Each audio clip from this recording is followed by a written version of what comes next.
ದೇವರ ಪರಿಶುದ್ಧ ನಾಮದಲ್ಲಿ ನಿಮ್ಮೆಲ್ಲರಿಗೆ ನಾನು ವಂದಿಸುವಂಥವನಾಗಿದ್ದೇನೆ. ದೇವರು ನಿಮ್ಮ ಸಂಗಡಿದ್ದಾನೆ ಅಂತ ನೆನೆಸಿಕೊಂಡು ನಾವು ದೇವರಿಗೆ ಸ್ತೋತ್ರ ಸಲ್ಲಿಸಿ ಈ ನಮ್ಮ ಆರಾಧನೆ ನಾವು ಪ್ರಾರಂಭ ಮಾಡಿಕೊಳ್ಳೋಣ. ಪ್ರಾರ್ಥನೆ ಮಾಡಿಕೊಳ್ಳೋಣ. ಅಯ್ಯಂ ಪ್ರಾರ್ಥಕರೇ, ತಂದೆಯಾದ ದೇವರೇ, ಮತ್ತೊಂದು ಸಾರಿ ನಾವು ನಿನಗೆ ಸ್ತೋತ್ರಗಳು ಸಲ್ಲಿಸುವಂಥವರಾಗಿದ್ದೇವೆ.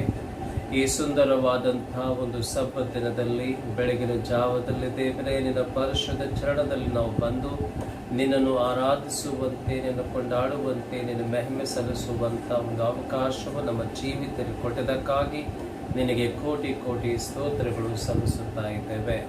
ದೇವರೇ, ಈ ಒಂದು ಸಂದರ್ಭದಲ್ಲಿ ನಮ್ಮನ್ನು ಕೂಡಿರುವಂಥ ಪ್ರತಿಯೊಬ್ಬರನ್ನು ನೀನು ಆಶ್ರಯಿಸು. ಘನ ಮಹಿಮೆ ನಿನಗೆ ಸಲ್ಲಿಸುತ್ತೆ. ಪ್ರಾರ್ಥನೆ ಯೇಸು ಕ್ರಿಸ್ತ ಹೆಸರಿನಲ್ಲಿ ಬೇಡಿ ಹೊಂದಿದ್ದೇವೆ ಸ್ವಾಮಿ, ಆಮೆನ್. ದೇವರ ನಾಮಕ್ಕಾಗಿ, ದೇವರ ಮಹಿಮೆಕ್ಕಾಗಿ ನಾವು ಈ ಸಮಯದಲ್ಲಿ ಕೆಲವು ರಾಗಗಳು ಆಡಿ ದೇವರನ್ನು ಕೊಂಡಾಡಿಕೊಳ್ಳೋಣ. ಆರಾಧನೆ ಪುಸ್ತಕದಲ್ಲಿ 162ನೇ ಒಂದು ಸಂಧಿ, ಪಾಪಿಗಾಶ್ರಯ ಯೇಸು ನೀನೆ, ಯೇಸು ನೀನೆ. ಈ ಒಂದು ಚರಣವು ನಾವು ಆಡಿಕೊಳ್ಳೋಣ, ಕೀರ್ತನೆ ಆಡಿಕೊಳ್ಳೋಣ. ಇದರಲ್ಲಿ ಚರಣ ಬಿಟ್ಟು ಚರಣ ನಾವು ಆಡಿಕೊಳ್ಳೋಣ. ಪಾಪಿಗಾಶ್ರಯ ಯೇಸು ನೀನೆ, ಯೇಸು ನೀನೆ. ಪಾಪಿಗಾಶ್ರಯ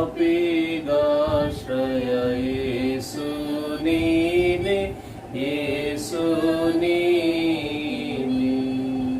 ಸುರರಿಗೂ ನರರಿಗೂ ಕರುಣನು ನೀನೆ, ಯೇಸು ನೀನೆ. ಸುರರಿಗೂ ನರರಿಗೂ ಕರುಣನು ನೀನೆ, ಯೇಸು ನೀನೆ. ಅಯ್ಯೋ ಯೇಸು ನೀನೆ, ಅಯ್ಯೋ ಯೇಸು ನೀನೆ. ಚರಣ ಪಿಡಿದ ವರ್ಗವರದನು ನೀನೆ, ಯೇಸು ನೀನೆ. ಪಾಪಿಗಾಶ್ರಯ ಯೇಸು ನೀನೆ, ಯೇಸು ನೀನೆ. ಪಾಮರ ಜನರತಿ ಪ್ರೇಮನು ನೀನೆ, ಯೇಸು ನೀನೆ. ಪಾಮರ ಜನರತಿ ಪ್ರೇಮನು ನೀನೆ, ಯೇಸು ನೀನೆ. ಅಯ್ಯೋ ಯೇಸು ನೀನೆ, ಅಯ್ಯೋ ಯೇಸು ನೀನೆ. ಕ್ಷೇಮವ ತರುವ ಸುನಾಮವ ನೀನೆ, ಯೇಸು ನೀನೆ. ಪಾಪಿಗಾಶ್ರಯ ಯೇಸು ನೀನೆ, ಯೇಸು ನೀನೆ. ಶತ್ರು ಪಕ್ಷವನಂತ ಸಾತವ ನೀನೆ, ಯೇಸು ನೀನೆ. ಶತ್ರು ಪಕ್ಷವನಂತ ಸಾತವ ನೀನೆ, ಯೇಸು ನೀನೆ. ಅಯ್ಯೋ ಯೇಸು ನೀನೆ, ಅಯ್ಯೋ ಯೇಸು ನೀನೆ. ಮಿತ್ರಗಣವನಿಯರೆದವ ನೀನೆ, ಯೇಸು ನೀನೆ. ಪಾಪಿಗಾಶ್ರಯ ಯೇಸು ನೀನೆ, ಯೇಸು ನೀನೆ. ಹಲ್ಲೆಲೂಯ. ದೇವರ ನಾಮಕ್ಕೆ ಸ್ತೋತ್ರವಾಗಲಿ. ಈ ಒಂದು ಸಮಯದಲ್ಲಿ ಒಂದು ಹಿಂದಿ ರಾಗನ ಮಾಡಿಕೊಳ್ಳೋಣ. ಆರಾಧನೆ ಪುಸ್ತಕದಲ್ಲಿ 17ನೇ रागवनु आओ हम यहोवा का धन्यवाद करें। ये सुंदर समय में हम सब मिलकर सुबह के समय प्रभु को गीत गाकर उसकी आराधना में, उसकी सन्निधि में धन्यवाद के साथ प्रवेश करें। आओ हम यहोवा का धन्यवाद करें, अपनी सारी हृदय से वंदना करे। आओ हम यहोवा का धन्यवाद करें, अपनी सारी हृदय से वंदना करे। उसके पवित्र भवन में स्तुति करे और ललकारे। उसके पवित्र भवन में स्तुति करे और ललकारे। जिसने बनाया हमें वो है हमारा दान, जिसने दिया हमको साथ वो है हमारा उदार। जिसी की वो जय जय वो आराधना, ओ प्रभु का प्रदान। उसी की वो जय जय वो आराधना, ओ प्रभु का प्रदान। आओ हम यहोवा का धन्यवाद करें, अपने सारे हृदय से वंदना करें। आओ हम यहोवा का धन्यवाद करें, अपने सारे हृदय से वंदना करें। उसके पवित्र भवन में स्तुति करें और ललकारे। उसके पवित्र भवन में स्तुति करे और ललकारे। अपनी पूरी तन मन से हम उसकी महिमा करें। वो है शिफा और नज़ार, उसी की प्रशंसा करें। वो है जग का दाता और तारनार, उसी की वो जय जय सदा। वो है जग का दाता और तारनार, उसी की वो जय जय सदा। आओ हम यहोवा का धन्यवाद करें, अपने सारे हृदय से वंदना करें। आओ हम यहोवा का धन्यवाद करें, अपने सारे हृदय से वंदना करें। उसके पवित्र भवन में स्तुति करें और ललकारे। उसके पवित्र भवन में स्तुति करें और ललकारे। प्रभु परमेश्वर को हम धन्यवाद करते हैं, ದೇವರ ನಾಮಕ್ಕೆ ಸ್ತೋತ್ರವಾಗಲಿ ಪ್ರಿಯರೇ। ಈ ಒಂದು ಸುಂದರವಾದಂಥ ಒಂದು ಸಬ್ಬ ದಿನದಲ್ಲಿ ದೇವರು ನನ್ನನ್ನು ನಿಮ್ಮನ್ನು ಆತನು ಕೂಡಿ ಈ ಒಂದು ಆರಾಧನೆ ನಡೆಸುವಂಥ ಭಾಗ್ಯ ನಮಗೆ ಕೊಟ್ಟಿದ್ದಾನೆ। ಹೌದು ಪ್ರಿಯರೇ, ಇವತ್ತು ನಾವು ಜೀವದ ಸಂಖ್ಯೆಯಲ್ಲಿರಬೇಕಾದರೆ ದೇವರ ಒಂದು ಕೃಪೆ, ದೇವರ ಒಂದು ಆಶೀರ್ವಾದ ಅದೇ ನಮಗೆ ಇವತ್ತು ಕಾಪಾಡಿದೆ। ನಾನು ನೆನೆಸ್ಕೊಳ್ಳುತ್ತೇನೆ ಪ್ರಿಯರೇ, ನೀವು ನಿಮ್ಮ ಕುಟುಂಬ, ನಿಮ್ಮ ಮಕ್ಕಳು, ನಿಮ್ಮ ಗಂಡ, ನಿಮ್ಮ ಹೆಂಡತಿ, ನಿಮ್ಮ ತಾಯಿ ತಂದೆ ಎಲ್ಲರೂ ಸೂಕ್ಷ್ಮವಾಗಿ ಚೆನ್ನಾಗಿ ನೀವೆಲ್ಲ ಇದ್ದಿರಂಥ ದೇವರಿಗೆ ನಾನು ಸ್ತೋತ್ರ ಸಲ್ಲಿಸಿ, ದೇವರ ಒಂದು ಆಶೀರ್ವಾದ ನಿಮ್ಮ ಜೀವಿತಗಳಿಗೋಸ್ಕರವಾಗಿ, ನಿಮ್ಮ ಕುಟುಂಬಕ್ಕೋಸ್ಕರವಾಗಿ ನಾನು ಬೇಡಿಕೊಳ್ಳುವಂಥವನಾಗಿದ್ದೇನೆ। ದೇವರ ನಾಮಕ್ಕೆ ಕೋಟಿ ಕೋಟಿ ಸ್ತೋತ್ರಗಳು। ದೇವರು ತಿರುಗಿ ಇವತ್ತು ನನ್ನನ್ನು ಮತ್ತು ನಿಮ್ಮನ್ನು ಈ ಒಂದು ಆರಾಧನದಲ್ಲಿ ಭಾಗವಹಿಸಿ ಆ ದೇವರಿಗೆ ಕೊಂಡಾಡುವಂತೆ ಮತ್ತು ಆತನ ವಾಕ್ಯಗಳು ಧ್ಯಾನ ಮಾಡುವಂಥ ಒಂದು ಒಳ್ಳೆಯ ಅವಕಾಶವನ್ನು ದೇವರು ಕೊಟ್ಟದಕ್ಕಾಗಿ ನಾನು ದೇವರಿಗೆ ಸ್ತೋತ್ರವನ್ನು ಸಲ್ಲಿಸುವಂಥವನಾಗಿದ್ದೇನೆ।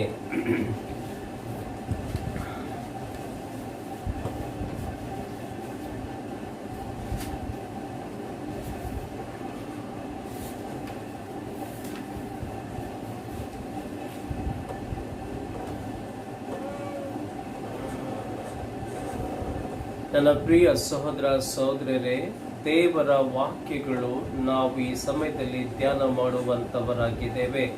हम सब मिलकर प्रभु की वचन को हम मनन करने वाले हैं, अध्ययन करने वाले हैं। सबसे पहले मैं परमेश्वर को धन्यवाद देना चाहता हूँ क्योंकि उन्होंने मुझे इस समय एक जीवितों की संख्या में मुझे रखते हुए उसके वचन को सुनाने का और उस वचन को प्रचार करने का ये मौका मुझे उन्होंने दी है।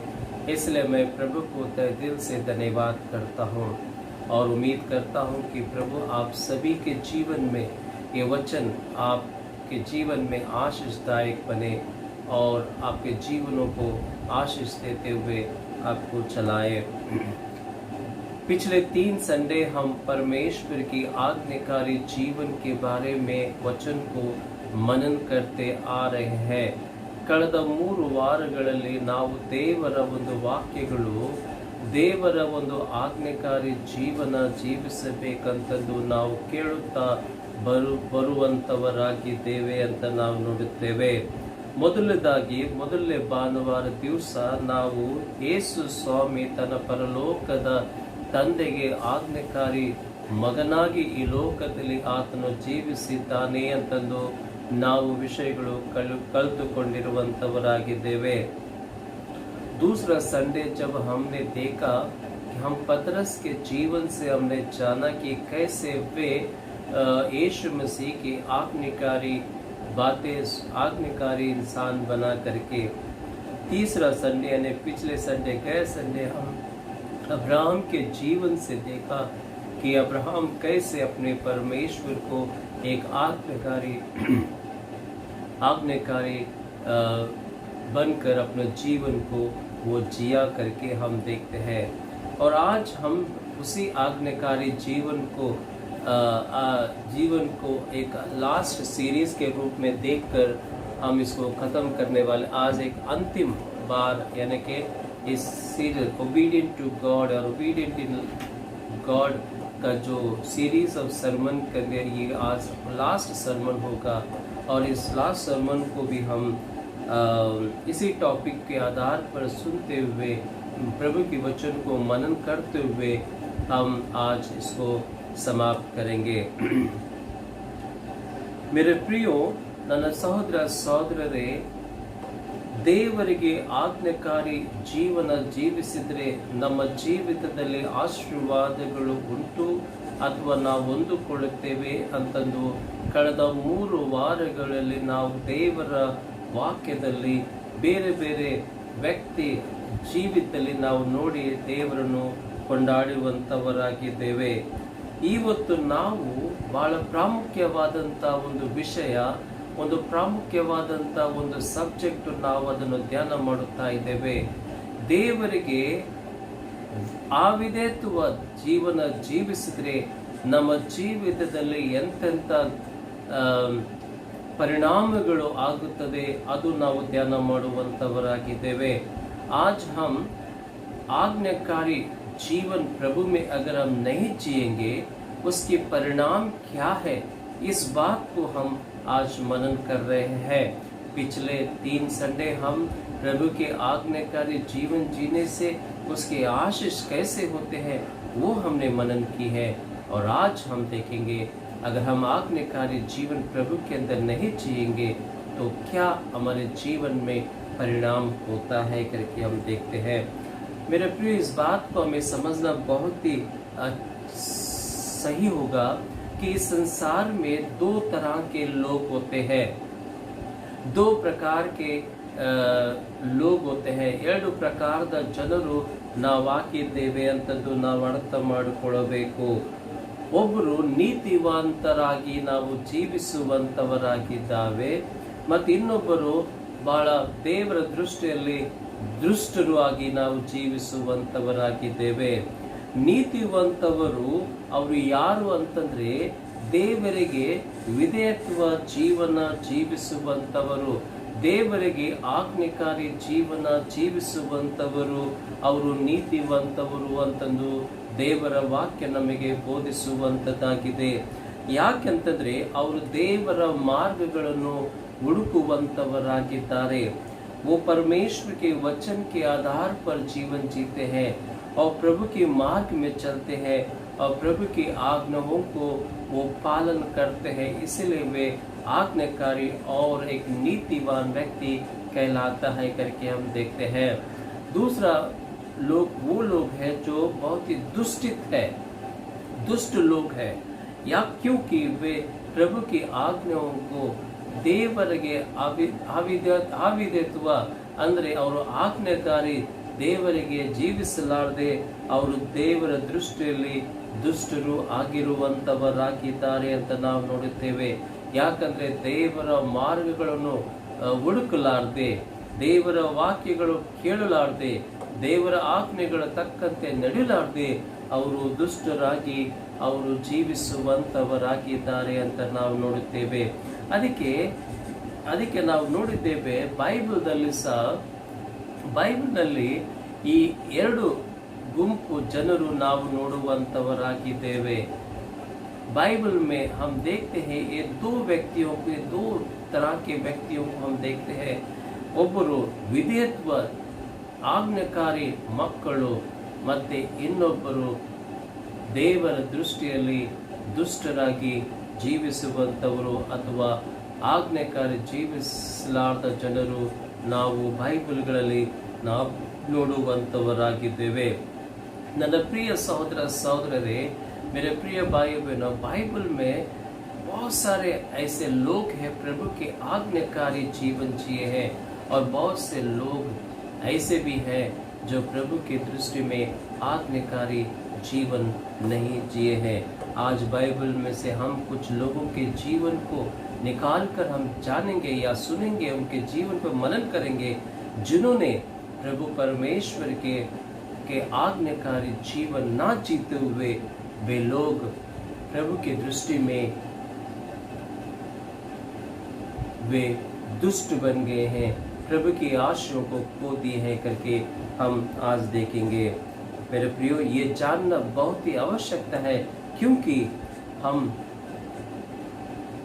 उसी मनुष्य के जाति के लोग हैं, और हमें जानना जरूरत है, क्योंकि हम भी कभी न कभी प्रभु के आज्ञाकारी बनते हैं, प्रभु के आज्ञाकारी जीवन नहीं जीते हैं. इसलिए आज प्रभु के वचन से हम देखते हैं कि आज्ञाकारी जीवन प्रभु के लिए अगर हम नहीं जिएंगे तो क्या क्या परिणाम, ಎಂತೆಂಥ ಒಂದು ಪರಿಣಾಮಗಳು ನಮ್ಮ ಜೀವಿತದಲ್ಲಿ ನಾವು ಅನುಭವಿಸುವಂತವರಾಗಿದ್ದೇವೆ ಅಂತಂದು ದೇವರ ವಾಕ್ಯದಿಂದ ನಾವು ಧ್ಯಾನ ಮಾಡೋಣ ಪ್ರಿಯರೇ. ಮೊದಲದಾಗಿ ನಾವು ನೋಡುತ್ತೇವೆ, ಕಾಯನನು ದೇವರಿಗೆ ಆಜ್ಞಾಕಾರಿ ಜೀವನ ಜೀವಿಸಲಾರದೆ ಶಾಪಗ್ರಸ್ತನಾದನು ಅಂತ ನಾವು ನೋಡುತ್ತೇವೆ. पहले व्यक्ति के बारे में जब हम देखते हैं वो है कायन जो है वो प्रभु परमेश्वर के आज्ञाकारी जीवन ना जीते हुए वे श्रापित हुआ है करके प्रभु की वचन हमें बताती है. मेरे प्रियो, परमेश्वर ने आदम हव्वा को दो संतान दिया करके हम देखते हैं, और दो संतान का नाम है कायन और एबेल करके. और प्रभु परमेश्वर ने इन्हें अच्छे तरह से पाल पोषण करते हुए वे बड़े हुए, और वे लोग जो है बहुत ही अपना टैलेंट्स के साथ वो लोग अपना जीवन जी रहे थे करके हम देखते हैं. जैसे कि उत्पत्ति उसके 4वें अध्याय के 2 वचन में हम पढ़ते हैं, ಆದಿಕಾಂಡ 4ನೇ ಸಂಧಿ 2ನೇ ವಚನ ಓದುತ್ತೇವೆ. ಕಾಯನನು ಆತನು ವ್ಯವಸಾಯ ಮಾಡುವಂತ ಒಬ್ಬ ಮನುಷ್ಯನು ಆಗಿದ್ದನು ಅಂತ ನಾವು ನೋಡುತ್ತೇವೆ. ಏಬೇಲನು ಕುರಿ ಕಾಯುವಂತ ಒಬ್ಬ ಮನುಷ್ಯನು ಆಗಿದ್ದನು ಅಂತ ನಾವು ನೋಡುತ್ತೇವೆ. ದೇವರು ಅವರಿಬ್ಬರಿಗೆ ಕಾಣಿಕೆಗಳು ಕೊಡಬೇಕಂತಂದು ಅಥವಾ ಸಮರ್ಪಿಸಬೇಕಂತಂದು ಅವರು ಆಜ್ಞೆ ಕೊಟ್ಟಿರುವಾಗ, जब परमेश्वर ने कैन और एबेल को जब प्रभु ने एक ऑफरिंग मांगा, तब हम देखते हैं कि 4वें अध्याय के 3 वचन में ಏಬೇಲ್ ಮತ್ತೆ ಕಾಯನನು ಅವರಿಬ್ಬರು ದೇವರಿಗೆ ಪ್ರಸನ್ನದಲ್ಲಿ ತಮ್ಮ ಕಾಣಿಕೆಗಳು ಸಮರ್ಪಿಸಿದರು ಅಂತ ನಾವು ನೋಡುತ್ತೇವೆ. और आगे हम कहानी में देखते हैं कि परमेश्वर ने एबेल का जो ऑफरिंग है, एबेल का जो ಕಾಣಿಕೆ है, ಆತನು ಸ್ವೀಕಾರ ಮಾಡಿಕೊಂಡನು. ಆದರೆ ಕಾಯನ ಒಂದು ಕಾಣಿಕೆಯನ್ನು ಸ್ವೀಕಾರ ಮಾಡಿಕೊಂಡಿಲ್ಲ ಅಂತಂದು ನಾವು ಓದುವಂತವರಾಗಿದ್ದೇವೆ. ನನ್ನ ಪ್ರಿಯ ಸಹೋದರ ಸಹೋದರಿ, ಯಾಕೆ ದೇವರು ಏಬೇಲಿನ ಕಾಣಿಕೆಯನ್ನು ಸ್ವೀಕಾರ ಮಾಡಿಕೊಂಡ और क्यों परमेश्वर कायन का ऑफरिंग को स्वीकार नहीं किया? अगर इसको हम पढ़ते हैं बाइबल में 3 वचन में, can bot an offering of the fruit of the ground. पर प्रभु के वचन में हम पढ़ते हैं कि ಕಾಯಾನನು ತಾನು ವ್ಯವಸ ಮಾಡಿರುವಂತದ್ರಲ್ಲಿ ಸ್ವಲ್ಪವನ್ನು ತಂದು ದೇವರಿಗೆ ಕಾಣಿಕೆಗಳು ಸಮರ್ಪಿಸಿರುವಂತವನಾಗಿದ್ದಾನೆ ಅಂತ ನಾವು ನೋಡುತ್ತೇವೆ. ಆದರೆ ಏಬೇಲನು ಏನು ಮಾಡಿದಂತಂದ್ರೆ, ಆತನು ತನ್ನ ಒಂದು ಕುರಿಗಳಲ್ಲಿ ಕುರಿಯನ್ನು ತಂದು ದೇವರಿಗೆ ಆತನು ಅರ್ಪಿಸುವಂತ ಒಂದು ಕಾರ್ಯವನ್ನು ಆತನು ಮಾಡುವಂತವನಾಗಿದ್ದಾನೆ ಅಂತ ನಾವು ನೋಡುತ್ತೇವೆ. ನನ್ನ ಪ್ರಿಯ ಸಹೋದರ ಸಹೋದರರೇ, ಇದು ದೇವರ ಒಂದು ನಿಯಮವಾಗಿತ್ತು. ರಾಶಿ ಆದ ಕೂಡಲೇ ಪ್ರತಿ ರಾಶಿದ ಪ್ರಥಮ ಫಲವನ್ನು ದೇವರಿಗೆ ಅದು ಆಗುವಂತದಾಗಿದೆ. ಆದರೆ ಇಲ್ಲಿ ನಾವು ನೋಡುತ್ತೇವೆ, ಕಾಯನನು ಆ ರೀತಿಯಲ್ಲಿ ಮಾಡಲಿಲ್ಲ ಅಂತ ನಾವು ನೋಡುತ್ತೇವೆ. ಏನೋ ರಾಶಿಯನ್ನು ಏನೋ ಸ್ವಲ್ಪ ಕೊಡಬೇಕಂತಂದು ಮನಸ್ಸಿರಲಾರ್ದೆ, ಆ ದೇವರಿಗೆ ವಿಧೇಯತ್ವ ತೋರಿಸಲಾರದೆ, ಆ ವಿಧೇಯತ್ವದಿಂದ ಆಜ್ಞೆಕಾರ್ಯ ಆಗಲಾರದಂತ ರೀತಿಯಲ್ಲಿ ಮನಸ್ಸಿರಲಾರದೆ ಏನೋ ಒತ್ತಾಯ ಮಾಡಿದ ಹಾಗೆ ಆತನು ದೇವರಿಗೆ ಆತನು ತನ್ನ ಒಂದು ಫಲವನ್ನು ಕೊಟ್ಟನು ಅಂತ ನಾವು ನೋಡುತ್ತೇವೆ. ಆದರೆ ಏಬೇಲನ್ನು ನಾವು ನೋಡುತ್ತೇವೆ ಪ್ರಿಯರೇ, एबेल ने क्या किया? अपना जो प्रथम जो मेमना था, छोटा मेमना था, प्रथम फल जो था वो परमेश्वर के को समर्पण करने के लिए उसने समर्पित किया करके हम देखते हैं. एबेल परमेश्वर की आज्ञा को सम्मान किया करके हम देखते हैं. उसने आज्ञाकारी जीवन जिया करके हम देखते हैं. लेकिन ಕಾಯಾನನು ನಾವು ನೋಡುತ್ತೇವೆ, ಆತನು ದೇವರಿಗೆ ಅವಿಧೇಯತ್ವ ಜೀವನ ಜೀವಿಸಿ ದೇವರಿಗೆ ಮನಪೂರ್ವಕವಾಗಿ ತನ್ನ ಒಂದು ಕಾಣಿಕೆಗಳು ಸಮರ್ಪಿಸಲಾರದೆ ಆತನ ಕಾಣಿಕೆಗಳನ್ನು ದೇವರು ಸ್ವೀಕಾರ ಮಾಡಿಕೊಂಡಿಲ್ಲ ಅಂತ ನಾವು ನೋಡುತ್ತೇವೆ. ಇದು ಏನು ತೋರಿಸ್ತದೆ ಅಂತಂದ್ರೆ, ये हमें क्या बताता है कि कायान जो है वो परमेश्वर के प्रति आज्ञाकारी नहीं रहा करके हम देखते हैं. ಆತನು ಆಜ್ಞಾಕಾರಿ, ದೇವರ ಆಜ್ಞಾಕಾರಿ ಮಗನು ಆಗಲಾರದ ಕಾರಣ ದೇವರು ಪರಮೇಶ್ವರ ಜೊ ಹೈ ಆತನ ಮೇಲೆ ಆತನು ಒಂದು ಶಿಕ್ಷೆಯನ್ನು ಕೊಡುವಂತವನಾಗಿದ್ದಾನೆ ಅಂತ ನಾವು ನೋಡುತ್ತೇವೆ. ಕಥೆಯಲ್ಲಿ ಆ ಕಾಯನನು ಏಬೇಲನ್ನು ಕೊಲ್ಲುತ್ತಾನೆ ಅಂತ ನಾವು ನೋಡುತ್ತೇವೆ. ದೇರ್ಫೋರ್ 4वें अध्याय के 11वें वचन में हम पढ़ते हैं कि कायन के प्रभु की दृष्टि में एक मर्डरर बन गया करके हम देखते हैं. ಒಂದು ಮೋಸಗಾರ ಆದನು ಅಂತ ನಾವು ನೋಡುತ್ತೇವೆ. ಈ became a curse man, श्रापित ಹೊಂದಿರುವಂತ ಮನುಷ್ಯನಾದನು ಅಂತ ನಾವು ನೋಡುತ್ತೇವೆ. वो एक श्रापित बना करके हम देखते हैं. परमेश्वर कहता है, no longer will ground produce good.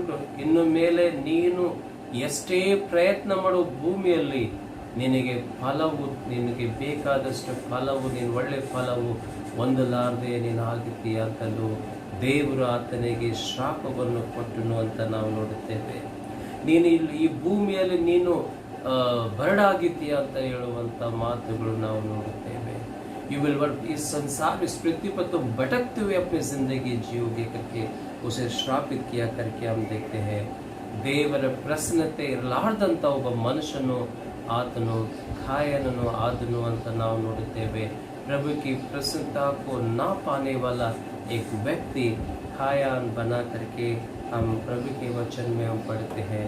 मेरे प्रियो, देव प्रभु इस परमेश्वर की आज्ञाकारी जीवन को हम नहीं जीते हैं तो फिर हमारे जीवन में कायान के जैसा वो शापित वो कर्ज लेकर हम इस संसार में जिएंगे करके इस बात को हमें देखना है. मेरे प्रियो, कायान अगर अपने भाई के समान, एबेल के समान परमेश्वर को अपनी प्रथम फल में से अगर अच्छे से अच्छा अगर बेट अगर परमेश्वर को दिया होता तो परमेश्वर उसके बेट को स्वीकार किया होता. जैसे एबेल का स्वीकार किया और उसको जीवन को वो आशीष किया होता। लेकिन हम देखते हैं कि परमेश्वर को आज्ञाकारी वो नहीं रहा, इसलिए उसके जीवन में ये श्राप उसे मिला करके हम देखते हैं। आज अपने आप को जांचें, क्या हम हमारे जीवन में जो भी अच्छाई हम पाते हैं, जो भी हम पाते हैं, जो भी उसमें से सबसे पहला प्रथम फल क्या हम परमेश्वर को देते हैं? अगर परमेश्वर आज हमें सैलरी देता है, अपने तनख्वाह देता है, हमारे कमाई जब हमारे घर में आता है, क्या उसमें से प्रथम फल सबसे पहले परमेश्वर की सेवकाई के लिए हम निकालते हैं या फिर हम देते हैं, या फिर हम ऐसे करते हैं कायान की तरह कि हम सब कुछ हम खर्चा कर लेते हैं, बाद में परमेश्वर को बचा कुचा जो रहता है वो प्रभु के लिए हम देते हैं, या फिर प्रभु को हम देते ही नहीं है। ये ना देने से, ये आखिरी में देने से हम क्या होते मालूम है? कायान की तरह हम प्रभु की दृष्टि में आज्ञाकारी जीवन जीने वाले नहीं बनते हैं। इस बात को हम समझ लेना। कायान के जीवन के अंत के बारे में जब हम देखते हैं, उसके बाद जो है कायान कहाँ चला गया, कैसे वो रहा, उसका जिंदगी क्या हुआ, उसका कोई अता पता नहीं है करके हम देखते हैं। वो मनुष्य जीकर भी वो न जीने के समान बना करके हम देखते हैं। मेरे प्रियो, आज मैं और आप हम सभी विश्वासी इस बात को जाने कि परमेश्वर को, जब परमेश्वर हमें कुछ मांगता है, प्रभु कुछ हमसे अपेक्षा करता है, पूरे विधेयत्व आज्ञाकारी से प्रभु को हम प्रथम फल देने वाले इंसान बने, तभी हम प्रभु के आज्ञाकारी बच्चे बनते हैं। अगर प्रथम फल हम नहीं देंगे परमेश्वर को, तो हम कायन के तरह इस संसार में श्रापित व्यक्ति बनकर हम इस संसार में जिएंगे। प्रभु करे हम एबेल की तरह बने, कायन की तरह आज्ञाकारी जीवन ना जिए। ऐसे प्रभु हमसे बातें कर रहा है इस समय। दूसरी बात जो हम देखते हैं, व्यक्ति बाइबल में दूसरा व्यक्ति जो परमेश्वर के आज्ञाकारी जीवन जीते जीते वो आज्ञाकारी जीवन नहीं बना करके हम देखते हैं, वो व्यक्ति दूसरा और कोई नहीं, मूसा के बारे में हम देखते हैं। Moses was disobedient to God करके हम देखते हैं। प्रभु की दृष्टि में मूसा जो है वो आज्ञाकारी जीवन नहीं जिया करके हम देखते हैं। मेरे प्रिय, ये बात बहुत ही अचंबक कर सकता है, ಬಹಳ ಆಶ್ಚರ್ಯನ ನೀವು ಆಗುತ್ತಿರಬಹುದು ಅಂತ ನೀವು ನೋಡುತ್ತಿರಬಹುದು ಪ್ರಿಯರೇ. ಆದರೆ ಮನುಷ್ಯನ ಜೀವಿತದಲ್ಲಿ ಅನೇಕರಿಗೆ ಒಂದು ಆಶೆ ಇರುತ್ತದೆ. ಆ ಆಶೆ ಏನಂತಂದ್ರೆ, ನಾನು ಅಂತವರೆಗೆ ನಾನಿರಬೇಕು ಅಂತಂದು, ನಾನು ಅಂತದ ಒಂದು ಸಮಯ ನೋಡಬೇಕಂತಂದು, ಅಂತದಲ್ಲಿ ನಾನು ಎಲ್ಲವೂ ನೋಡಿ ಆನಂದ ಪಡೆದು ನಾನು ಮರಣ ಹೊಂದಬೇಕಂತಂದು ಪ್ರತಿಯೊಬ್ಬ ಮನುಷ್ಯನು ಆತನು ಪ್ರಯಾಸ ಪಡುವಂಥವರಾಗಿದ್ದೇವೆ ಅಂತ ನಾವು ನೋಡುತ್ತೇವೆ. ಇದು ಇದು ಇದು ಇದು ಸಾಧ್ಯವಲ್ಲ ಅಂತ ನಾವು ನೋಡುತ್ತೇವೆ. ಯಾಕಂತಂದ್ರೆ ನಾವು ದೇವರಿಗೆ ಅವಿಧೇಯತ್ವದಲ್ಲಿ ನಾವು ಜೀವಿಸಿದ್ರೆ, ದೇವರಿಗೆ ಆಜ್ಞಾಕಾರಿ ಮಕ್ಕಳಾಗಿ ನಾವು ಜೀವಿಸಲಾರದೆ, ದೇವರಿಗೆ ಆಜ್ಞಾಕಾರಿ ಮಕ್ಕಳಾಗಿ ಜೀವಿಸಲಾರದೆ, ನಾವು ಜೀವನದ ಕೊನೆ ಹಂತವು ಅಥವಾ ಒಳ್ಳೆಯ ಸಂಗತಿಗಳು ನಾವು ನೋಡಲಾರದೆ ನಾವು ನಮ್ಮ ಜೀವಿತದಲ್ಲಿ ನಾವು ಮಾಡಿಕೊಳ್ಳುವಂಥವರಾಗಿದ್ದೇವೆ ಅಂತ ನಾವು ನೋಡುತ್ತೇವೆ. उदाहरणವಾಗಿ हम देखते हैं, एक उदाहरण सुनते हैं कि जब रनिंग रेस, जब खेल होते हैं, रेस होते हैं, तो वो स्पोर्ट्समैन जो है वो पूरा साल मेहनत करता है, परिश्रम करते हैं, अच्छे तैयारी करते हैं, ट्रेनिंग लेते हैं, खाते हैं, तो बॉडी को फिट करते हैं, सब कुछ करते हैं, पूरा साल वो मेहनत करते हैं. फिर बाद में वो 10 मिनट का जो रेस रहता है, उस रेस में वो 1 सेकंड से वो पीछा हो जाता है और वो गोल को मिस करने से कितना पश्चाताप करते हैं, कितना उसको महसूस होता है. वैसे ही हम देखते हैं कि कहीं न कहीं उसने गलतियां की है, कहीं न कहीं वो मिस्टेक किया है, वैसे इसीलिए उसने वो इनाम को ना पाते हुए और रिकॉर्ड को ना बनाते हुए वो वंचित हो जाते हैं करके हम देखते हैं। वैसे ही मूसा जो है, जो परमेश्वर के जो बुलावट के रूप में वो आया था, ದೇವರು ಆತನ ಕರೆದಿರುವಂತ ಒಬ್ಬ ಸೇವಕನಾಗಿದ್ದ ಆ ಮೂಸ ತನ್ನ ಜೀವಿತದಲ್ಲಿ ಆತನು ಮಿಸ್ ಮಾಡಿದ ಅಂತ ನಾವು ನೋಡುತ್ತೇವೆ. ಕಾನಾನ್ ದೇಶವು ದೇವರು ವಾಗ್ದಾನ ಮಾಡಿರುವಂತ ದೇಶ ಪ್ರವೇಶ ಮಾಡುವಂಥದ್ದು ಆತನು ಮಿಸ್ ಮಾಡಿಕೊಂಡ ಅಂತ ನಾವು ನೋಡುತ್ತೇವೆ. ಇದೆಷ್ಟು ಆಶ್ಚರ್ಯವಾದಂಥ ಒಂದು ಸಂಗತಿ ಪ್ರಿಯರೇ. ಆತನು ಸುಮಾರು 39 ವರ್ಷಗಳ ಅಡವಿಯಲ್ಲಿ ಪ್ರಯಾಣ ಮಾಡುತ್ತಾ ಮಾಡುತ್ತಾ ಮಾಡುತ್ತಾ ಒಂದೇ ಒಂದು ವರ್ಷ ಉಳಿತು ಆ ಒಂದು ಕಾನಾನ್ ದೇಶಕ್ಕೆ ಬರಬೇಕಂತದ್ದು. 39 ईयर्स वो प्रयाण किया जंगलों में और वो पहुंचने ही वाले थे, तब परमेश्वर से कहता है कि मूसा तू उस देश में नहीं जाएगा, उस वाचा का देश में तू प्रवेश नहीं करेगा करके कहता है. ऐसा क्या हुआ? ಅಂತ ಏನು ಮೋಸ ಮಾಡಿದ, ಅಂತ ಏನು ಮೋಸ ಮಾಡಿದ ಪ್ರಿಯರೇ? ದೇವರ ಆತನಿಗೆ ಈ ಮಾತು ಹೇಳ್ತಾನೆ, ನೀನು ಕಾನಾನ್ ದೇಶಕ್ಕೆ ನೀನು ಪ್ರವೇಶ ಮಾಡಲ್ಲ ಅಂತಂದು ನಾವು ನೋಡುತ್ತೇವೆ. इसका एक रहस्य है कि परमेश्वर के ಆಜ್ಞೆಗಾಗಿ ಮಗನಾಗಲಾರದೆ ಆತನು ಜೀವಿಸಿದನು ಅಂತ ನಾವು ನೋಡುತ್ತೇವೆ.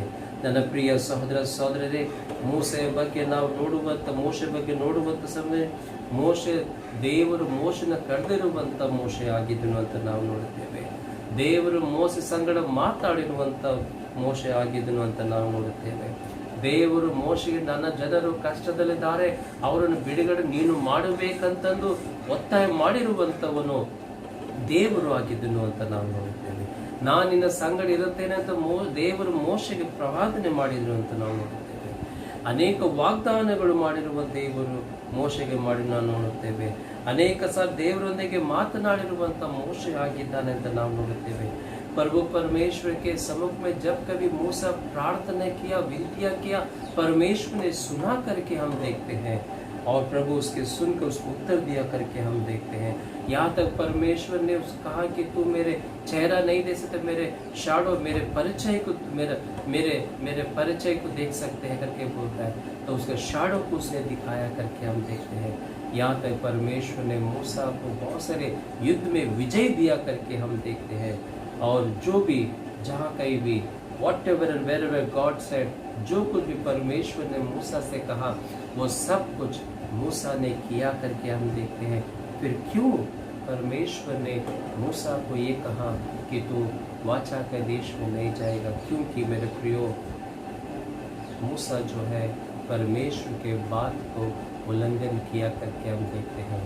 प्रभु की आज्ञाकारी नहीं बना करके हम देखते हैं.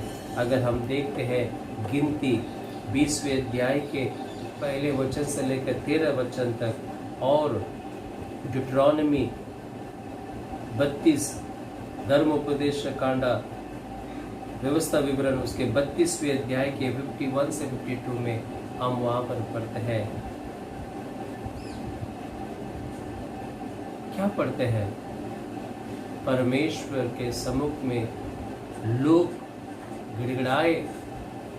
मूसा और आरोन के समय में लोग गिड़गिड़ाए कि जब वो जंगलों में जा रहे थे, कुछ 1 साल बचा था उनको पहुंचने के लिए, तभी लोगों को प्यास लगा करके हम देखते हैं.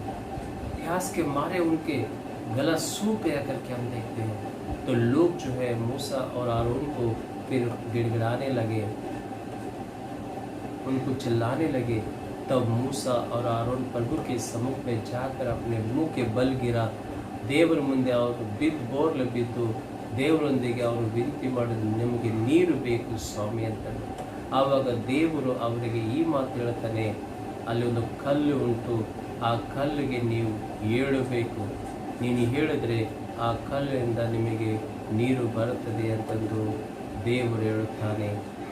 वह पत्थर है, वो पत्थर को तुम कहो कि पानी आ जाए तो पानी आएगा. ये बात क्या करता है? बोलता है कि जाओ बोलता है. और मूसा और आरोन जाते हैं. वहाँ पर हम देखते हैं मूसा और आरोन दोनों जाकर लोगों के कहता है कि आज हम आपको पानी दिलाते हैं करके ऐसा बोलकर उन्होंने वो पत्थर को जो मूसा के हाथ में जो लकड़ी था उससे उसे मारते हैं और पानी आ जाता है, सब लोग पी लेते हैं। तब परमेश्वर कहता है, मूसा मैंने तुमसे कहा था कि तुम पत्थर को बोलना, मारने के लिए नहीं बोलना।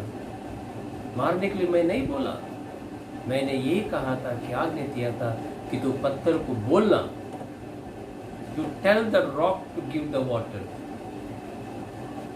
और वहां पर हम देखते हैं, और दूसरी बात हम देखते हैं, मूसा और आरोन जाकर लोगों के सामने कहते हैं हम आपको पानी देते हैं करके उसके वचन में हम पढ़ते हैं। और इस तरह से वो अपने आप को सामने रखा, परमेश्वर को उसने पीछा किया करके हम देखते हैं। इस तरह से हम देखते हैं धर्मोपदेश कांडा व्यवस्था विवरण उसके 32वें अध्याय के 48 से लेकर 52 तक हम देखते हैं, 48 से लेकर 52 वचन तक हम देखते हैं। वहां पर परमेश्वर मूसा कहता है कि आजा, तू इस पहाड़ पे आजा और इस पहाड़ से तू सिर्फ उस देश को देख ले, क्योंकि तू इस पहाड़ पे तू मरने वाला है, यहाँ से तू देख ले, वही तो सेटिस्फाई हो जा करके बोलता है। और मूसा जो है उस पहाड़ पर चढ़कर उस देश को देखता है, वाचा कर देश को देखता है और वहीं पर वो मर जाता है करके हम देखते हैं, जहाँ पर उसका भाई आरोन भी मरा हुआ है करके हम देखते हैं। इस तरह से मूसा जो है अपनी आज्ञाकारी जीवन परमेश्वर को अंत काल में वो नहीं जिया, इसलिए उसने वाचा का देश को पहुंच नहीं पाया, सिर्फ देखा करके हम देखते हैं। उसकी प्रारंभ, मूसा का प्रारंभ बहुत ही सुंदर था, बहुत ही आशीषदायक था, लेकिन उसकी अंत जो है वो बहुत ही निराशजनक था करके हम देखते हैं। मेरे प्रियो, आज इस बात को हमें समझना है कि मूसा प्रभु का दास था, प्रभु का सेवक था, एक लोगों के लिए लीडर था, बड़ा नायक था, लेकिन फिर भी उसके जीवन में अंत काल में प्रभु की आज्ञाकारी जीवन ना जिया, इसलिए प्रभु ने उसे वाचा के देश में प्रवेश नहीं किया। 39 इयर्स 39 ವರ್ಷಗಳು वो जंगलों में चलता रहा, प्रभु के वचन को सुनता रहा, करता रहा, सब कुछ करता रहा, लेकिन एक जगह पर वहाँ पर उसने प्रभु की बात को नहीं सुनने से वो वंचित हो चुका करके हम देखते हैं। मेरे प्रियो, आज प्रभु के जीवन मैं और आप हम जी रहे हैं। दिन में 24 आवर्स होता है, इस 24 आवर्स में कितने बार आप प्रभु की आज्ञाओं को उल्लंघन किए हैं, कितने बार आप ದೇವರ ಮಾತಿಗೆ ನಿನ್ನ ಅವಿಧೇಯತ್ವ ತೋರಿಸಿದೆಯಾ, ಆಜ್ಞಾಕಾರಿಯಾಗಿ ಜೀವಿಸಲಾರದೆ ನೀನು ಜೀವಿಸುವಂತವನಾಗಿದ್ದೀಯಾ। अगर हम प्रभु के आज्ञा को पालन नहीं करेंगे, ಆತನ ಆಜ್ಞಾಕಾರಿ ಜೀವನ ಜೀವಿಸಲಾರದೆ ನಮ್ಮ ಜೀವಿತವನ್ನು ನಾವು ಕಳೆದುಕೊಳ್ಳುವಂತವರಾಗಿದ್ದೇವೆ। ಜೀವನದಲ್ಲಿ ನಾವು ಏನೇನು ಆಶೆ ಪಟ್ಟಿದ್ದೆವೋ, जो हम उम्मीद रखे हैं, जो भी हम प्लान किए हैं, हम उस सब को मिस करने वाले हैं। हम अपने जीवन में एक अपना जीवन को हम मिस करने वाले हैं। ನಮ್ಮ ಜೀವಿತದಲ್ಲಿ ದೇವರ ಆಶೀರ್ವಾದ ನಾವು ಕಳೆದುಕೊಳ್ಳುವಂತವರಾಗಿದ್ದೇವೆ। ನಮ್ಮ ಕುಟುಂಬದಲ್ಲಿ, ನಮ್ಮ ಮಕ್ಕಳ ಜೀವಿತದಲ್ಲಿ ದೇವರ ಆಶೀರ್ವಾದ ನಾವು ಕಳೆದುಕೊಳ್ಳುವಂತವರಾಗಿದ್ದೇವೆ ಅಂತಂದು ಅರ್ಥ ಮಾಡಿಕೊಳ್ಳಬೇಕು। ಒಂದು ಆಜ್ಞಾಕಾರಿ ಜೀವನ ಜೀವಿಸಲಾರದೆ ನಮ್ಮ ಜೀವಿತವನ್ನು ನಾಶಪಡಿಸಿಕೊಳ್ಳುವಂತವರಾಗಿದ್ದೇವೆ। आज्ञाकारी जीवन ना जीते हुए परमेश्वर के लिए हम क्या करते हैं, अपने जीवन को नाश कर लेते हैं। आज अपने आप को जांच लो, are you disobedient to God's offer? क्या आप प्रभु के लिए आज्ञाकारी जीवन ना जीने वाला व्यक्ति हो? क्या इस समय अपने आप को जांच लो करके प्रभु आपसे कहता है। अगर आप आज्ञाकारी जीवन ना जीने वाला व्यक्ति अगर आप है, तो आप अपने जीवन में वो चीज़ें जो आपने उम्मीद रखा है, जो प्लान किए हैं, वो सारे बातें आप मिस करोगे, जैसे मूसा ने वाचा का देश में जाने से वो मिस किया करके हम देखते हैं। और तीसरा व्यक्ति के बारे में हम देखते हैं, वो है the disobedience of king Saul. Raja Saul का आज्ञाकारी जीवन ना जीना करके हम देखते हैं। मेरे प्रियो, ये राजा साउल के बारे में अगर जानना है तो ये परमेश्वर चुना हुआ एक राजा था करके हम देखते हैं। लोग परमेश्वर से शमूएल से बातें कहा हमें राजा चाहिए, हमें राजा चाहिए। तो शमूएल क्या करता है, परमेश्वर से प्रार्थना करता, कहता है परमेश्वर तेरे लोग जो है उनको राजा चाहिए। तो परमेश्वर ठीक है, राजा मांगता है। तो परमेश्वर ने अपने दृष्टि में एक अच्छा व्यक्ति को देखा और शाऊल उसने इस्राएल का पहला राजा बनाया करके हम देखते हैं। और शमूएल जाके उसे अभिषेक करता है और वो राजा बनकर इस्राएल को देश की चलाता है करके हम देखते हैं। प्रारंभ दिनों में राजा शाऊल जो है अच्छा राजा बनकर जिया, अपने लोगों को उसने संभाला करके हम देखते हैं। वो परमेश्वर के विधेयक बता करके हम देखते हैं। वो एक आदरणीय राजा बनकर रहा था करके हम देखते हैं। लोगों की दृष्टि में और परमेश्वर की दृष्टि में वो एक अच्छा राजा, एक आज्ञाकर राजा और सम्मानित राजा था करके हम देखते हैं।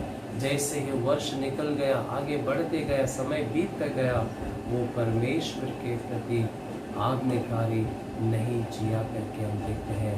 He was not an obedient king करके हम देखते हैं अपने देशवासियों के लिए, और परमेश्वर की दृष्टि में वो आज्ञाकारी नहीं बना, क्योंकि उसके अंदर गर्व आ गया, उसके अंदर एक राजा बनने का एक गर्व तना उसके अंदर आया करके हम देखते हैं। अगर आप पहला शमूएल उसके 15वें अध्याय के 1 से लेकर 10वें वचन हम पढ़ते हैं, पहले अध्याय के 13वें अध्याय के पहला शमूएल उसके 13वें ಅಧ್ಯಾಯ के 8 से 15 ವಚನ ನಾವು ಓದಿರುವಂತ ಸಮಯದಲ್ಲಿ ಮೊದಲನೇ ಶಮೂವೇಲ್ 13ನೇ ಸಂಧಿ 8 ರಿಂದ 15ನೇ ವಚನ ಅಥವಾ 15ನೇ ಅಧ್ಯಾಯ 1 ರಿಂದ 10ನೇ ವಚನ ಓದಿದ್ರೆ हम देखते हैं कि परमेश्वर उसके आज्ञाकारी जीवन ना जीने से प्रभु उसके जीवन को शून्य बनाया करके हम देखते हैं। ऐसे क्या हुआ, ऐसे क्या हुआ? परमेश्वर ने राजा को उसके राजगद्दी से उठाकर एक नीचे ले आया, शून्य बनाया।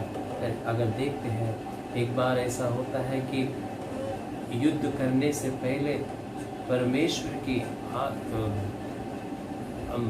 परमेश्वर को हमें भेंट देना पड़ता है, प्रभु की यज्ञ करना पड़ता है, और यज्ञ करने के लिए याजक प्रभु का दास करना पड़ता है करके हम देखते हैं। तो एक बार फिलिस्तीन के साथ युद्ध करने के लिए राजा शाऊल को जाना था, और शमूएल कहा कि 7 दिन तक रुको, मैं आता हूँ करके कहता है। 7 दिन तक किंग राजा शाऊल वेट करता है, आतनु ಕಾದುಕೊಂಡಿರುತ್ತಾನೆ ಅಂತ ನಾವು ನೋಡುತ್ತೇವೆ। 7 दिन हो जाता है और शमूएल आने की देरी हो जाती है, और यहाँ पर राजा शाऊल जो है वो बहुत ही उतावले होते हैं, क्योंकि फिलिस्तीन का सेना वो समीप आ रही थी उन्हें आक्रमण करने के लिए। ऐसे में राजा शाऊल क्या करता है, शमूएल आने की देरी होने की वजह से वो क्या करता है, वो खुद वो प्रभु के लिए यज्ञ देता है करके हम देखते हैं, प्रभु के लिए बलि अर्पित करता है करके हम देखते हैं, जबकि उसका कार्य वो नहीं था करके हम देखते हैं। एक राजा का कार्य राज्य किया था, लोगों की रक्षा करने का था, लोग देश की देखभाल करने का था, युद्ध करने का था, लेकिन उसने क्या किया, उस पल अपने आप को इतने उतावले हो चुके थे, इतने ये हो गए थे कि उसने राजा होते हुए भी उसने क्या किया, महायाजक का उस स्थान में जाकर उसने यज्ञ दिया, और उस यज्ञ देने से परमेश्वर की दृष्टि में वो आज्ञाकारी नहीं बना करके हम देखते हैं। वचन में हम आगे पढ़ते हैं कि वहाँ पर हम देखते हैं कि जैसे यज्ञ खत्म हो जाता है, राजा शाऊल यज्ञ का वो जो पूरा कार्य समाप्त हो जाता है, तब शमूएल आता है, तब कहता है, देखता है तो कितना मूर्ख काम किया करके हम बोलता है, how foolish you done this करके बोलता है। तो मूर्खता तो काम किया है, परमेश्वर के आज्ञा का उल्लंघन किया है करके कहता है। और वहाँ पर परमेश्वर शमूएल के जैसे कहता है कि आज तेरी राजगद्दी तेरे से निकल जाएगा, और करके उसे श्रापित करता है। और हम देखते हैं मेरे प्रियो कि राजा शाऊल जो राजा का जो पदवी था उससे छीन लिया जाता है, और वो कहीं का नहीं रहता। ये वो घराने के उसके सारे लोग उसके परिवार में जो भी उसके संतान, वो भी वहाँ पर कभी राजा बन नहीं पाता है करके हम देखते हैं। और इस तरह से हम देखते हैं राजा साउल युद्ध में जाता है अपने संतान के साथ, अपने बेटों के साथ, और सारे के सारे संतान और राजा साउल युद्ध में मर जाता है। उसके संतान कि कोई भी व्यक्ति बचता नहीं करके हम देखते हैं। इस तरह से राजा का जीवन जो है वो राजा से लेकर वो कहीं का नहीं हो जाता है, उसका जीवन शून्य हो जाता है, क्योंकि उसने प्रभु की आज्ञा के विरोध कार्य किया करके हम देखते हैं। मेरे प्रियो, आज हमारे जीवन में भले आप बहुत ही अच्छे इंसान हो गए, बहुत ही सम्मानित व्यक्ति हो गए, बहुत ही नामचीन व्यक्ति हो गए, लेकिन परमेश्वर के विरोध अगर आप काम करोगे, ಪ್ರಭು के ವಿರೋಧ अगर आप जियोगे, ದೇವರ ವಿರೋಧವಾಗಿ ನಿನ್ನ ಕಾರ್ಯಗಳು ಮಾಡಿದರೆ, ದೇವರಿಗೆ ಅವಿಧೇಯತ್ವ ಜೀವನ ಜೀವಿಸಿದರೆ, ದೇವರಿಗೆ ಆಜ್ಞಾಕಾರಿ ಜೀವನ ಜೀವಿಸಿದರೆ ನೀನು ನಿನ್ನ ಜೀವಿತವನ್ನು ನಾಶ ಆಗುವಂತವರಾಗಿದೆಯಾ।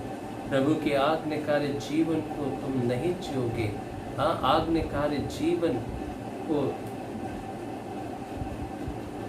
नहीं जियोगे तो अपने जीवन में अब सब कुछ खो दोगे करके हम देखते हैं।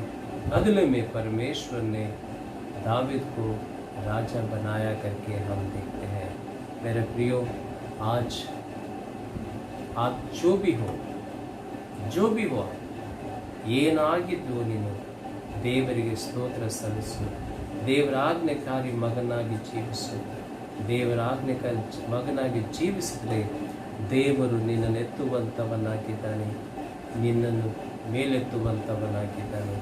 ದೇವರ ಮಾತಿಗೆ ಅವಿಧೇಯತ್ವ ತೋರಿಸಿದ್ರೆ, प्रभु के आज्ञाकारी नहीं बनोगे, प्रभु के विरोध काम करोगे, ದೇವರು ನಿನ್ನನ್ನು ಆತನು ನಾಶ ಮಾಡುವಂಥವನಾಗಿದ್ದಾನೆ, ನಿನ್ನನ್ನು ಕೆಳಗೆ ಇಳುವಂಥವನಾಗಿದ್ದಾನೆ ಅಂತ ನಾವು ದೇವರ ವಾಕ್ಯದಿಂದ ನಾವು ನೋಡುವಂಥವರಾಗಿದ್ದೇವೆ। ನನ್ನ ಪ್ರಿಯ ಸಹೋದರ ಸಹೋದರರೇ, ದೇವರ ನಾಮಕ್ಕೆ ಸ್ತೋತ್ರವಾಗಲಿ। ಇವತ್ತು ದೇವರು ನಿನ್ನನ್ನು आज परमेश्वर मुझे आपसे ये कहता है कि आज्ञाकारी जीवन ना जीने से आप अपने जीवन में श्रापित जीवन पाओगे। जीवन में बहुत सारे बातें आप मिस करोगे, जीवन को मिस करोगे, और साथ ही साथ बहुत सारे आशयों को मिस करते हुए संसार में कहीं के आप नहीं रहोगे करके परमेश्वर आज हमसे कहता है। जैसे कायन अपने श्रापित व्यक्ति बनकर रहा, जैसे मूसा वो अच्छे होते हुए भी आज्ञाकारी जीवन नहीं जिया, कानान देश को नहीं पहुंचा करके हम देखते हैं। और राजा साउल जो है, राजा होते हुए भी वो अपने राजगद्दी को खो दिया उसके अविधेयत्व जीवन से। आज्ञाकारी जीवन ना जीकर हमारे जीवन में हम अपने आप को श्रापित ना करते हुए इस संसार में उसके प्रभु परमेश्वर के लोग बने करके हम देखते हैं। यीशु मसीह कहता है, जो मुझसे प्रेम करता है वो मेरे आज्ञाओं को पालन करेगा करके कहता है। आप यीशु मसीह को विश्वास करने वाले लोग हैं, यीशु मसीह से प्रेम करने वाले लोग अगर हम सब हैं, तो उसकी आज्ञाओं को पालन करना, उसके आज्ञाकारी बेटा बनकर, आज्ञाकारी बेटी बनकर जिएंगे तो परमेश्वर आपको ऊंचा उठाएगा और तुम्हें आशीष करेगा। आज्ञाकारी जीवन जीना वो हमारे हाथ में है, आज्ञाकारी जीवन नहीं जीना वो भी हमारे हाथ में है। किस रास्ते पे किसको पकड़ेगा, किस रास्ते को पकड़ेगा, ये आप निर्णय कीजिए आपके जीवन में। मेरे प्रियो, आज एक अच्छा पत्नी, एक अच्छा पति, एक अच्छा माँ बाप, एक अच्छा बेटा बनकर आज्ञाकारी एक दूसरे के प्रति रहते हुए प्रभु के प्रति आज्ञाकारी जीवन जिएंगे तो प्रभु का आशीष आप सभी के ऊपर बना रहेगा। देवरी वाक्यಗಳು हम सभी के जीवन के लिए आशीष हो। आइए हम प्रार्थना करें, प्रार्थना ಮಾಡಿಕೊಳ್ಳೋಣ। ತಂದೆಯಾದ ದೇವರೇ, ಮತ್ತೊಂದು ಸಾರಿ ನಾವು ನಿನಗೆ ಸ್ತೋತ್ರಗಳು ಸಲ್ಲಿಸುವಂತವರಾಗಿದ್ದೇವೆ. ಈ ಸುಂದರವಾದಂಥ ಒಂದು ಸಮಯದಲ್ಲಿ, ಬೆಳಗಿನ ಜಾವದಲ್ಲಿ ನಿನ್ನ ಸನ್ನಿಧಾನದ ಬಂದು ನಿನ್ನೊಂದಿಗೆ ಪ್ರಾರ್ಥನೆ ಮಾಡುವಂಥ ಒಳ್ಳೆಯ ಸಮಯ ಕೊಡೋದಕ್ಕಾಗಿ ಸ್ತೋತ್ರ देवरे। ಈ ಸಮಯದಲ್ಲಿ इस समय हम तेरे वचन को मनन की है पिता प्रभु जी। प्रभु होने दीजिए पिता प्रभु जी, तेरे प्रति हम आज्ञाकारी जीवन जीने वाले व्यक्ति बने। प्रभु हम नहीं चाहते कि हमारे जीवन में आज्ञाकारी जीवन ना जीकर तेरे श्रापित को, तेरे पनिशमेंट को, तेरे श्राप को हम अपने जीवन में ना पाए, बल्कि प्रभु तेरे वचन को सच्चाई से हम स्वीकार करें और कायन की तरह नहीं, मूसा की तरह नहीं और किंग सॉल की तरह नहीं, बल्कि उनके जीवन में जो अच्छी बातें हैं उस अच्छे बातों को हम लोग सीख कर पिता प्रभु तेरे लिए आज्ञाकारी जीवन जीने वाले तेरे लोग बनने में तो हमें आशीष कर पिता प्रभु। प्रार्थना करते हैं पिता इस समय मेरे शालोम और बेतिल कलिशा के लिए पिता प्रभु जी। प्रभु इस कलिशा को तू आशीष कर पिता प्रभु, इस परिवारों को तू आशीष कर, उनके जीवनों को आशीष कर, उनके काम धंधों को तू आशीष कर पिता प्रभु। उन्हें तू रखवाली कर पिता, ಅವರಿಗೆ ಏನೇನು ಅಗತ್ಯಗಳು ದೇವರೇ ಎಲ್ಲವನ್ನು ಪೂರೈಸಿ ಅವರ ಜೀವಿತಗಳನ್ನು ಸಹಾಯ ಮಾಡಬೇಕೆಂದು ಬೇಡಿಕೊಳ್ಳುತ್ತಾ ಇದ್ದೇವೆ ದೇವರೇ। ನಾವು ಪ್ರಾರ್ಥನೆ ಮಾಡುತ್ತೇವೆ ಸ್ವಾಮಿ, ನಮ್ಮ ದೇಶವನ್ನು ಆಶೀರ್ವಾದ ಮಾಡು ಸ್ವಾಮಿ ದೇವರೇ। ನಮ್ಮ ದೇಶದಲ್ಲಿರುವಂಥ ಎಲ್ಲ ರಾಜ್ಯಗಳನ್ನು ಆಶೀರ್ವಾದ ಮಾಡು ಸ್ವಾಮಿ ದೇವರೇ। ಎಲ್ಲ ನಿನ್ನ ಮಕ್ಕಳನ್ನು ಆಶೀರ್ವಾದ ಮಾಡು ಸ್ವಾಮಿ ದೇವರೇ। ಎಲ್ಲ ಡಾಕ್ಟರ್ ನರ್ಸಸ್ಗಳನ್ನು ಆಶೀರ್ವಾದ ಮಾಡು ಸ್ವಾಮಿ। ಈ ಅನ್ಲಾಕ್ದಲ್ಲಿ ನಾವು ಜೀವಿಸುವಂಥವರಾಗಿದ್ದೇವೆ ದೇವರೇ। ಈ ಅನ್ಲಾಕ್ ಬೇಗನೆ ಫುಲ್ ಕಂಪ್ಲೀಟ್ ಆಗಿ ಅನ್ಲಾಕ್ ಆಗುವಂತೆ ನಿನ್ನ ಕೃಪೆ ನೀಡು ಸ್ವಾಮಿ ದೇವರೇ। ನಾವು ಲಾಕ್ಡೌನ್ ಹೇಳಿಕೊಂಡು ಅನ್ಲಾಕಲ್ಲಿ ಜೀವಿಸುತ್ತಾ ಇದ್ದೇವೆ ದೇವರೇ, ನಿನ್ನ ಸಹಾಯ ನಮಗೆ ನೀಡು ಸ್ವಾಮಿ ದೇವರೇ। ಕರೋನಾದಲ್ಲಿ ಹೋಗುವಂತೆ ಎಲ್ಲ ಪೇಷಂಟಿನ ಹಸ್ತಕ್ಕೆ ನೀಡುತ್ತಾ ಇದ್ದೇವೆ ಸ್ವಾಮಿ, ಅವರು ಮುಟ್ಟಿ ಗುಣಪಡಿಸು ಈಗಾಗಲೇ ದೇವರೇ। ನಂಬರ್ಗಳು ಬಹಳ ಕಡಿಮೆ ಆಗುತ್ತಾ ಉಂಟು ದೇವರೇ, ನಿನಗೆ ಸ್ತೋತ್ರವಾಗಲಿ ಸ್ವಾಮಿ ದೇವರೇ। ನಿನ್ನ ಹೆಸರಿನಲ್ಲಿ ಬೇಗನೆ ಎಲ್ಲ ಜನರು ಸ್ವಸ್ಥ ಹೊಂದಿಕೊಳ್ಳುವಂತೆ ಸಹಾಯ ಮಾಡಿ, ಈ ರೋಗವನ್ನು ನಮ್ಮ ದೇಶದಿಂದ ತಪ್ಪಿಸು, ಲೋಕದಿಂದ ತಪ್ಪಿಸುವಂತೆ ನಿಮ್ಮೊಂದಿಗೆ ನಾವು ಬೇಡಿಕೊಳ್ಳುತ್ತಾ ಇದ್ದೇವೆ ದೇವರೇ। ನಾವು ಪ್ರಾರ್ಥನೆ ಮಾಡ್ತಿದ್ದೇವೆ ನಿನ್ನ ಸೇವೆ ಆಗುವಂತೆ ಎಲ್ಲ ಕಡೆಯಲ್ಲಿ ನಿನ್ನ ಜನರನ್ನು ಆಶೀರ್ವಾದ ಮಾಡು ಸ್ವಾಮಿ। ದೈವ ಸಂದೇಶವನ್ನು ಆಶೀರ್ವಾದ ಮಾಡು, ಸೇವಕರನ್ನು ಆಶೀರ್ವಾದ ಮಾಡು, ಅನೇಕ ಅಧಿಕಾರಿಗಳನ್ನು ಆಶ್ರಯಿಸಬೇಕೆಂದು ಬೇಡಿಕೊಳ್ಳುತ್ತಾ ಇದ್ದೇವೆ। Law and order police department ನಮ್ಮ ಎಲ್ಲ ನೇತಾಗಳನ್ನು ನಿನಾಸ್ತಗೊಬ್ಬ ಸ್ವಾಮಿ, ಪ್ರತಿಯೊಬ್ಬರನ್ನು ಆಶೀರ್ವಾದ ಮಾಡು ಸ್ವಾಮಿ ದೇವರೇ। ಈ ಒಂದು ಸಂದರ್ಭದಲ್ಲಿ ದೇವರೇ, ನಮ್ಮ ಎಲ್ಲ ದೇಶಗಳನ್ನು ಲೋಕವನ್ನು ನಿನಾಸ್ತಗೊಬ್ಬ ಸ್ವಾಮಿ, ನಮ್ಮನ್ನು ಆಶೀರ್ವಾದ ಮಾಡು ಸ್ವಾಮಿ। ನಿನ್ನ ವಿಶ್ವಾಸಿಯ ಜೀವಿತದಲ್ಲಿ ನಿನ್ನ ಆಜ್ಞಾಕಾರಿ ಜೀವಿತ ನಮ್ಮನ್ನು ಬೆಳೆಸು ಸ್ವಾಮಿ ದೇವರೇ। ನೀನು ಯೋಗ್ಯವಾದ ದೇವರಾಗಿದ್ಯಾ, ನೀನು ನಮಗೋಸ್ಕರವಾಗಿ ಅನೇಕ ಆಶೀರ್ವಾದ ನೀಡಿರುವಂಥ ದೇವರಾಗಿದೆಯಾ। ಆಜ್ಞಾಕಾರಿ ಜೀವನ ಜೀವಿಸಿದರೆ ಅನೇಕ ಆಶೀರ್ವಾದಗಳು ನಾವು ಹೊಂದಿಕೊಂಡು ಲೋಕದಲ್ಲಿ ನಾವು ಬಾಳುವಂಥವರಾಗಿದ್ದೇವೆ। ನಿನಗೆ ಆಜ್ಞಾಕಾರಿ ಜೀವಿಸಲಾರದೆ ನಾವು ಕಾಯನಾಗೆ ಈ ಲೋಕದಲ್ಲಿ ಶ್ರಾಪ ಹೊಂದುವಂಥವರು, ಮೋಸ ಹಾಗೆ ನಾವು ಲೋಕದ ಜೀವನವನ್ನು ಕಳೆದುಕೊಳ್ಳುವಂಥವರಾಗಿದ್ದೇವೆ। ರಾಜ ಸೌಲ್ ಹಾಗೆ ನಮ್ಮ ಜೀವಿತವನ್ನು ನಾವು ಹಾಳು ಮಾಡಿಕೊಳ್ಳುವಂಥವರಾಗಿದ್ದೇವೆ। ಅಂಥ ಜೀವನಗಳು ಜೀವಿಸಲಾರದೆ ಭಕ್ತಿಯ ಜೀವನ ಜೀವಿಸಿ, ವಿಧೇಯತ್ವ ಜೀವನ ಜೀವಿಸಿ, ಆಜ್ಞಾಕಾರ ಜೀವನ ಜೀವಿಸಿ ಈ ಲೋಕದಲ್ಲಿ ನಿನ್ನ ಮಕ್ಕಳಾಗಿ ನಾವು ಜೀವಿಸುವಂಥ ನಿಮ್ಮ ಕೃಪೆ ನಮಗೆ ಅನುಗ್ರಹಿಸಬೇಕೆಂದು ಮತ್ತೆ ಸ್ವಾಮಿ ಮುಂದಿನ ವಾರವು ನಿನಗೆ ಸ್ತೋತ್ರ ಸಲ್ಲಿಸ್ತಾ ಇದ್ದೇವೆ। ಈ ವಾರವೆಲ್ಲ ನಮ್ಮನ್ನು ನಡೆಸಿ, ನಮ್ಮನ್ನು ಕಾಪಾಡಿ, ಸಂರಕ್ಷಿಸಿ ಮುಂದಿನ ನೂತನ ಒಂದು ತಿಂಗಳಲ್ಲಿ ನವೆಂಬರ್ ತಿಂಗಳು ನಮ್ಮನ್ನು ಪ್ರವೇಶ ಮಾಡಬೇಕೆಂದು ನಿಮ್ಮೊಂದಿಗೆ ನಾವು ಬೇಡಿಕೊಳ್ತಾ ಇದ್ದೇವೆ ದೇವರೇ। ನಮ್ಮ ಪ್ರಿಯ ಶಾಲೋಮ್ ಸಭೆ ಒಂದು ಸದಸ್ಯರು ತೀರಿಕೊಂಡು ಹೋಗಿದ್ದಾರೆ, ಮಿಸೆಸ್ ಕಮಲಾ ತಿಮೋತಿ ಅವರು ಆತ್ಮಕ್ಕೆ ಶಾಂತಿ ಸಮಾಧಾನವನ್ನು ಅನುಗ್ರಹಿಸು, ಅವ್ರ ಕುಟುಂಬದಲ್ಲಿ ಇರುವಂಥ ಪ್ರತಿಯೊಬ್ಬರಿಗೆ ನೀನು ಸಂತೈಸಿ ಆಧರಿಸಿ ಅವರಿಗೆ ನೀನು ಧೈರ್ಯಪಡಿಸಬೇಕೆಂದು ನಿಮ್ಮೊಂದಿಗೆ ನಾವು ಬೇಡಿಕೊಳ್ಳುತ್ತಾ ಇದ್ದೇವೆ ದೇವರೇ। ಮತ್ತೊಂದು ಸಾರಿ ನಮ್ಮ ಜೀವಿತನ ಕೈಲೊಪ್ಪಿಸುತ್ತೆ ಸ್ವಾಮಿ, ನಮ್ಮನ್ನು ಆಶೀರ್ವಿಸು, ಘನ ಮಹಿಮೆ ನಿನಗೆ ಸಲ್ಲಿಸುತ್ತಿ ಪ್ರಾರ್ಥನೆ ಯೇಸು ಕ್ರಿಸ್ತ ಹೆಸರಲ್ಲಿ ಬೇಡಿ ಹೊಂದಿದ್ದೇವೆ ಸ್ವಾಮಿ, ಆಮೇನ್। ಪರಲೋಕದಲ್ಲಿರುವ ನಮ್ಮ ತಂದೆ, ನಿನ್ನ ನಾಮ ಪರಿಶುದ್ಧವೆಂದು ನೆನೆಸಲ್ಪಡಲಿ, ನಿನ್ನ ರಾಜ್ಯವು ಬರಲಿ, ನಿನ್ನ ಚಿತ್ತವು ಪರಲೋಕದ ನೆರವೇರ ಪ್ರಕಾರ ಭೂಲೋಕದ ನೆರವೇರಲಿ। ನಮ್ಮನ್ನು ಹಾರುವ ದಯಪಾಲಿಸಿಕೊಡು, ನಮಗೆ ತಪ್ಪು ಮಾಡಿದವನು ಕ್ಷಮಿಸದಂತೆ ನಮ್ಮ ತಪ್ಪುಗಳನ್ನು ಕ್ಷಮಿಸು, ನಮ್ಮನ್ನು ಶೋಧನೆ ಒಳಗೆ ಸೇರಿಸದೆ ಕೇಳಿನ ತಪ್ಪಿಸು, ಯಾಕಂದರೆ ರಾಜ್ಯವು ಬಲು ಮಹಿಮೆ ಸದಾ ಕವಿನವೇ ಸ್ವಾಮಿ, ಆಮೇನ್। ಈಗ ನಮ್ಮ ಕರ್ತನಾಗಿರುವಂಥ ಯೇಸು ಕ್ರಿಸ್ತನ ಕೃಪೆಯು, ತಂದೆಯಾದಂಥ ದೇವರ ಪ್ರೀತಿಯು, ಪರಿಶುದ್ಧಾತ್ಮ ಅನ್ಯೋನ್ಯತೆ ಸಹವಾಸವು ಕೂಡಿ ಬಂದಿರುವಂಥ ನಮ್ಮೆಲ್ಲರಲ್ಲಿ ಕೇಳುವಂಥ ಪ್ರತಿಯೊಬ್ಬರ ಮೇಲೆ ಇಂದಿಗೂ ಎಂದೆಂದಿಗೂ ಸದಾ ಇರಲಿ. ಆಮೇಲೆ ದೇವರು ನಿಮ್ಮನ್ನು ಆಶೀರ್ವದಿಸಿ ಕಾಪಾಡಿ.